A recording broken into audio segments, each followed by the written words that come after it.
اور اسی یزیدی فکر کا نتیجہ ایک اور یوٹیوبر اور ٹک ٹاکر مفتی صاحب جنہوں نے محرم میں کہا کہ آپ شادیاں کریں بہت، ان شادیوں کے بڑے فائدے ہیں. وہ کہنے لگے کہ ایک تو یہ بدعت کی نفی ہوگی، یعنی کیا کہہ رہے تھے کہ جو مسکنسپشن پھیلا ہوا ہے کہ محرم میں شادی نہیں ہونی چاہیے اس کی نفی ہو جائے گی، آپ کو شادی کرنے کا الگ سے ثواب ملے گا. یوں کہہ رہے محرم میں شادی کرنے کا نعوذ باللہ الگ سے ثواب ملے گا، اس لیے کہ مسکنسپشن آپ دور کر دیں گے.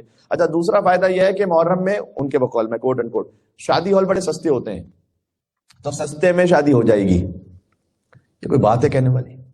واقعا کیا بکی ہوئی سستی سوچ ہے.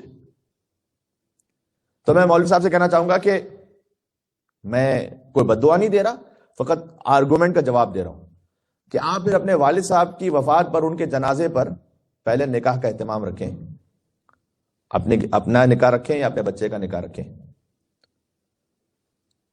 میں نے کہا نا بد دعا نہیں دے رہا، میں فقط جو آپ نے سوال کیا میں اسی سچویشن کے ساتھ جواب دے رہا ہوں. آپ جنازے کے ساتھ جب نکاح رکھیں گے اس کے بھی بڑے فائدے ہوں گے. یہ جتنے آپ نے فائدے سارے گنوائے ہیں، پہلا فائدہ تو یہ ہوگا کہ بدعت کی نفی ہو جائے گی، کہ لوگوں میں جو یہ سوچ ہے کہ بھئی کسی قریبی عزیز کی موت ہو جائے تو اس دن شادی نہیں ہو سکتی، آپ کو بڑا ثواب ملے گا اس دن. اس سوچ کی نفی ہو جائے گی کہ اس دن شادی ہو سکتی ہے. اچھا دوسرا فائدہ یہ ہوگا کہ بہت سادگی سے نکاح ہو جائے گا. بھائی سب کو پتا ہوگا مولوی صاحب کے ابا فوت کر گئے تو سادہ کپڑوں میں ہی نکاح ہوگا.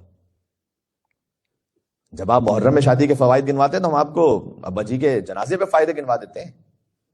قدم بڑھائیے آگے.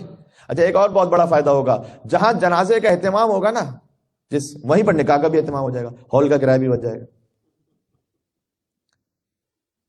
فری میں 2 in 1. محرم میں تو آپ کہہ رہے ہیں نا سستے ملیں گے نا، اس میں بالکل کرایہ بچ جائے گا. جہاں پر جنازہ ہو رہا ہوگا وہیں پہ جنازوں کی صفوں کے ساتھ فوراً بعد میں نکاح بھی ہو جائے گا. ایک ہی ہال میں دونوں کام ہو جائیں گے. اور ایک اضافی مشورہ یہ ہے کہ کل خانی والے دن ولیمہ بھی ساتھ رکھ سکتے ہیں، کیونکہ 2 فنکشن ساتھ میں نمٹ جائیں گے. اس لیے کہ کسی حدیث میں نہیں لکھا ہوا کہ کل خانی اور ولیمہ ایک ساتھ نہیں ہو سکتے. تو کیجیے جناب. میں اتنا عرض کرنا چاہتا ہوں کہ جتنی عزت اور جتنا احترام آپ اپنے باپ کے لاشے کو دیتے ہیں، کم از کم اتنی عزت تو امام حسین کے جنازے کو دیتے ہیں.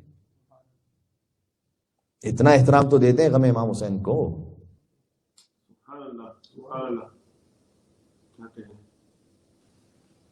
بجلی غم سرور کی چمک جاتی ہے، بے ابر کے خود سے کڑک جاتی ہے، روکے نہ عزاداری شبیر کو آپ، یہ آگ بجھانے سے بھڑک جاتی ہے. ایک مل کے صلوات دیجیے گا محمد اور آل محمد پر. اللہم صلی علی محمد و آل محمد. وَإِذَا قِيلَ لَهُمْ لَا تُفْسِدُوا فِي الْأَرْضِ، یہ سورہ بقرہ کی جو میں آیتیں پڑھ رہا تھا، جب ان لوگوں سے کہا جاتا ہے کہ بھئی زمین میں فساد نہ پھیلاؤ، اللہ تعالیٰ قرآن میں کہہ رہے ہیں کہ ان سے کہا جاتا ہے زمین میں نہ فساد پھیلاؤ، قالوا انما نحن مصلحون، یہ کہتے ہیں ہم تو صرف اصلاح کرنے والے ہیں. الا انہم هم المفسدون، اللہ کہتا ہے اصلاح کرنے والے یہی اصل میں فساد کرنے والے ہیں. ولکن لا یشعرون، لیکن آگاہ ہو جاؤ کہ یہ فساد کرنے والے خود شعور نہیں رکھتے، دوسروں میں اپنی باتوں کے ذریعے فساد کریٹ کرتے ہیں.